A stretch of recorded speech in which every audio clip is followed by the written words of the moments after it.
Hilton brings you new ways to stay, with experiences that let you capture the glory days. Introducing the Graduate Hotels. Each inspired by local college towns, these stays are always original and never boring. Get in touch with traditions all across the country and enjoy a stay that's a class above the rest. Book at Graduate Hotels with Hilton Honors Points at Hilton.com. It's a win-win. Hilton, for the stay. I like to check in with a lot of my pals, find out what they're doing, where they're going, how they're getting through what's going to be 3 years. We started on year 3 of this pandemic.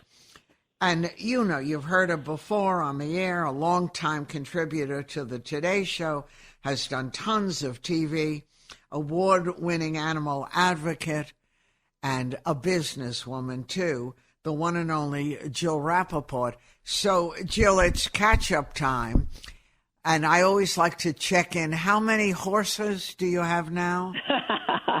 I have 4. So, yes, I have 4 horses and, sadly, just 3 rescue dogs. I lost 3 during COVID, so it's been a very, very tough time. And I've helped friends get other rescue animals. And Lord knows, Joan, like my addiction to candy, can you imagine when I go into a shelter? Believe me, it's impossible for me not to take them all, but I've been very good in having willpower because I have some super seniors that need all my attention now. Right, it's hard. That's right. It's very hard. We love them. And you're running around with them, too, and doing all kinds of zillions of things. But, you know, I first met Jill Rappaport. I don't even remember what channel we were working Channel at in those 2. days. We were with CBS. I know it's CBS like in the makeup room. that, and we all would hang out. And Carol Martin was there. She was one of the lead anchors, and we had a ball. And we our beloved Michelle Marsh. Right, and we all found friendships. We were all different ages. We all came from different places, and we met in that green room, the makeup room, and we have been knowing about each other, with each other for what, 30 years, 20 years? Yeah, over. Yeah, remember when Brian Williams came his first day? And right. I thought, oh, he's cute. I wonder if he'll be good at what he does. And I remember you thinking, I don't know if he's got it. He was just so nice. And then he was very, it was funny because, when you first met Brian, that was not the Brian that he is. You know, he has the best sense of humor. The funniest hysterical. Guy of very anyone. Reserved Truly funny. And a real news guy when you first meet him, right? But funny. Funny, unbelievable. And, you see him. that sense of humor, and it came out, and obviously he did quite well. But when you think about all the people, all the relationships going back over 3 decades, and, we've stayed in touch, that was our stomping grounds. That was the foundation for all of our careers. Right. And the interesting thing is that when we left, we sort of all left at the same time. Yes, absolutely. And, it's really funny because I started entertainment news in New York with that segment Center Stage. Right. And I'll tell you, it was unbelievable. I'll never forget it. And you and I would talk about this often because I came from PM Magazine, where I hosted that show with Matt Lauer, and it got canceled. And I was, desperate, looking for work in New York, thinking, what am I going to do? And I had an interview at WCBS, and I said, well, I love celebrities, I'm the happiest sitting down you did with it. them, right, finding out about their lives, and I landed a job there, but they put me through, it was like Dorothy and the Wizard of Oz. I had to bring home the broom, and the broom for me was that Tom Cruise was going to be in town at the time. He was married to Mimi Rogers. We're talking decades ago, and he was going to be at an art gallery opening, and the news director at the time, Steve Wasserman, he said to me, if you get an interview with Tom Cruise, remember, he was just coming off Top Gun, biggest star in the world, he said, you've got the job. And I thought, oh, great. Thanks for giving me such an easy assignment. So we go there with the crew. Back then, you had your sound man, your cameraman. Right. There must have been 25 crews lined up outside. Trying to get him. And he all of a sudden, he gets out of, the limo with Mimi, the screaming, Tom, we love you. He couldn't even hear me. Well, I waited till there was a slight lull, and I said, Tom, you have to give me the interview. My job depends on it. And wouldn't you know, he was such an amazing guy. He said, what? And I said, oh, I won't get this job unless I get this interview. And he gave me the only interview, and I got the job. That's right. And then you had a lot more adventures like that. Plus, I have to tell all of you that there wasn't a week that I was now, I think, on the radio. We all did TV, too. But Jill would say, depending on who the boyfriend was, you've got to put him on the air. I say, what does he do? It doesn't matter. He's got to be on the air. And our manager at the time would say, who are these guys? I'd say, oh, don't worry about it. They're going to be big stars one day. And you would always help me out, Joan. You were such a friend. And I remember I would come back from assignments. Channel 2 was unbelievable. I had such great assignments there and then went on to the Today Show. But when I look back, and I have my wall of fame, I call it, I had breakfast at Tiffany's with Audrey Hepburn. I sat on a gurney with his first interview, mind you, with the Today Show for ER with George Clooney. His very first interview. I almost needed a gurney after sitting with him. I literally got to spar with Muhammad Ali. And one of my funniest stories was with Frank Sinatra. I'll never forget it. Do you remember Dennis Stein? He was one of his best friends, man about town. He had asked me out for dinner, and I got a kick out of Dennis. We never dated, but he was really flamboyant and funny and smart. And as we're walking into Patsy's, literally going into the door, he goes, by the way, we're having dinner with Frank and Barbara. I said, as in Sinatra? And he said, yes, and Robert Wagner and Jill St. John. I said, oh, sure, just a normal dinner. And as we open the door and I see them, and he whispers in my ear, he goes, whatever you do, do not tell them you're a reporter. Do not let Frank know that you're in the media. Because remember, at that time, we're talking in the 80s, that Kitty Kelly book came out on Frank Sinatra. And needless to say, he wasn't exactly a fan of female journalists at the time. So I'm thinking, what do I say I do? So I go to sit down, and he couldn't have been nicer. So, Jill, tell me, how'd you meet Dennis? And I'm talking to him. He goes, and what do you do? And I looked at Dennis. I said, I'm in real estate. And he said, oh, really? Well, Barbara and I are looking for an apartment. And I'm thinking, okay, I'm sitting here lying to Frank Sinatra, and now he wants me to take him to look at an apartment. Can you imagine? But knowing you could do it. Well, the funniest was Robert Wagner knew who I was because his daughter, Katie Wagner, was an aspiring entertainment reporter at the time, and she knew me. And, I wasn't national. I was on local television, and Robert Wagner knew who I was, and he kind of winked at me. And we became friendly years later. In fact, he and Jill are in my book, People We Know, Horses They Love. But I have to tell you, to meet Frank Sinatra, and I became friendly with Barbara. She loved to shop like me, and I would take her. There was a store by the name of Robert Elliott on Madison Avenue, and they had leather and suede, and she loved the color orange. That was Frank's favorite color, too. If you remember, he'd always wear the orange handkerchief in his tuxes, and she loved to shop, and I love to shop, and I love a deal, and she couldn't believe the deals I got. So I would take Barbara shopping, and I got to really get to know her, and, it was just the high of highs. But looking back, and Joan, you and I have talked about this before, I was quite friendly with Carolyn Bessette. I met her through Calvin Klein. John she was Kennedy's working for him. wife. Do you remember, Joan? Of course. Yes, and so we would get together often, and one night she said, we have to go to this party, on the Upper East Side, and it was in a hotel, and we went there, and who was there? JFK Jr. Now, they hadn't met yet, and I witnessed the whole thing. He was checking her out, walking around looking at her. She knew what was going on. She was very aware. And would you believe he came up to her, and I literally witnessed her blowing him off. She kind of threw her hair back and turned away and walked. And I went up to her. I said, are you out of your mind? She said, well, he's definitely not used to that. She knew how to play it. It was unbelievable. And that night she was staying with me in my apartment, and I kept saying, what are you, crazy? She was really first of all, one of the most beautiful women. Yeah, she had an elegance that was. Oh, what? She just had a look about her, and she played that right.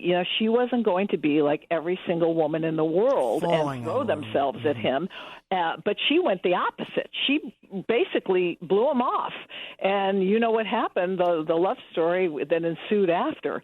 But, these stories are just so unbelievable because of my job. I also got to meet Dodi Fayed and went on a date with him. Oh, what was he like? Do you remember? That was a long time ago. Yes, obviously that was the last relationship that Princess Diana had was with Dodi Fayed. And I have to tell you, a friend of mine said, he's a great guy. He's going to be in New York. He made movies. He was a director and a producer, and he called me, and he was so lovely on the phone. And literally, we set a date. He pulls up to my driveway. Now, do you know, Joan, I live on the Upper East Side. There's that circular driveway. Right. He had one of those movie vans that took up the whole driveway where literally you sleep in it, you shower in it, and the doormen are going, what the heck is going on? No one could get in and out of the driveway. But he was, honest to goodness, charming, the nicest, forget charming, the nicest, sweetest person. I had dog hair all over me. What else is new? And I said, you have to forgive me. There's no lint brush in the world that can take care of my wardrobe with all my rescues. And he goes, tell me about your dogs. I love dogs. That's so great. Oh, he was just the kindest, looked at you in the eye. You never would even for a minute, other than the van that was longer than the city, think that he had money. He was so down to earth, so kind, so interested in you. And it was really quite an unbelievable experience. Yeah, well, that's an interesting look at this guy who most of us never saw in that way through the eyes of the media. But I remember the years you had the biggest crush on Robert Redford. Oh, boy. Your favorite. Yeah, I named my horse Sundance. I would have named him Hubble. But I'll never forget that, when I did that book, People We Know Horses They Love, and because it was benefiting Clay and Newman's foundation, Pegasus, and we had a wonderful chapter in there with her wonderful parents, Paul Newman and Joanne Woodward. And I called Redford's publicist and assistant at the time and said, Paul Newman is going to be in the book and we're benefiting Pegasus. He said, I'm in. And next thing I know, not only was he in, he was our cover. And the funniest story about that, Joan, I go with my sister, who is the photographer. We go to Sundance. We go out to Utah, and we're photographing him literally in a huge field. He's on this gorgeous, majestic Palomino. The horse is gold. His hair is gold. I'm on the ground looking up at him. And he said, be careful, Jill, because there's snakes there. And I looked at him. I said, well, if I die looking up at you, it's okay. And so, we took the photo. And it's funny because it's the photo where right when I made that comment, he's smiling, looking down at me. And that's the photo we used for the cover. Oh. And then later that evening, I'm in the restaurant at Sundance and eating dinner, and he's at another table. And I went up to him. I said, Bob, I'm so sorry to disturb you, but, I need you to sign this release. And, he did this whole interview, and, we have to get the release and make sure he's okay with everything. He just quickly signs it, right? Doesn't even read it. Comes over to the table. About an hour and a half later, he had a couple glasses of wine. He was feeling good. He sits down. He said, I probably should have read that release. I didn't even read what I was signing. I said, no problem. Next year I'll own half a Sundance, and I'm also going to be Mrs. Robert Redford this year. He had such a great sense of humor, and every year I get a Christmas card from him. And we have a special relationship. I can honestly say that. He's always so kind when I reach out and tell him what I'm doing for rescue. He's so supportive of that because he's all about the environment and the rescue animals and the wild mustangs and saving whatever he can, preserving what we have now. He's an incredible human being, and he suffered such a loss this year, as you know, Joan, losing his beloved son, Jamie. Oh, awful, because my kids went to school with his kids. Shauna, right? And the daughters, right? Yes. And Amy? Yeah. They went to Dalton, a school here in New York City. You know, Yes. he still will not use, his publicist told me, does not use the internet. When he writes to you, he'll send you a letter. It's a note, right. Yeah, he's really, you know, I would imagine, you know, the technology age we live in and what's going on now, you know, he's one of the class acts and just stands for everything that we should all stand for. And Without is just question. a great person, right? But let me ask you, at one point, you have this career, you're doing great, and you decided, and a lot of us were like, what are you doing? To walk away from the celebrity thing, which you were excelling at and had the confidence of all these stars that no one could get. And you said, I don't want to do this anymore. I mean, I love my friends, but I want to do something more important. Yes, you know, it's interesting. I've maintained relationships with so many of these, I hate to say so-called celebrities because they're just wonderful people who happen to be very well known. But like Christy Brinkley, you know, I met her when Alexa was in diapers and interviewed. She was my first national interview for People magazine on TV when they had that special. And with Billy Joel there and Alexa knowing all the words to We Didn't Start the Fire at 1-year-old Prodigy. And, you know, I've maintained these friendships with Robert Duvall and Lindsey Vonn. And, you know, it's really wonderful because what I did, the next chapter that I went into, animal advocacy, which was really always my oxygen and what I cared about the most, all of these people are involved with as well. So it's kind of been a natural transition where I'm out there helping and saving animals, and so many well-known people are doing the same and care about it. So it's actually been easier for me to get some of these great interviews with these famous people because they want to talk about things that matter to them. You know, and millennials today, young people today, thank goodness, it's not about the product and the plug. It's about the cause. They want to know that if they're purchasing something, it has a purpose. It means something, and that their money is going towards something that will make a difference. And so I've maintained those relationships with these celebrities based on what we're doing to give back. And I'll never forget, I was at a screening years ago for It's Complicated, the movie with Meryl Streep and Alec Baldwin. And Meryl Streep was there, and she said, how are you? I mean, again, like Redford, one of the finest human beings you know, Joan, that you'll ever meet. Right. And I said, I'm doing great. I said, you know, I'm no longer the entertainment reporter. And first she took a little gasp, and I said, I've switched my whole beat. I'm now their animal advocate. And she said, good for you. You found your heart's mission. And, you know, I think that's what it's all about. You know the saying, if you do what you love, you never work a day in your life. And, right. you know, that's what it is. And some days are harder than others because you don't get any money for what you love. Right. No, but you started a business, too.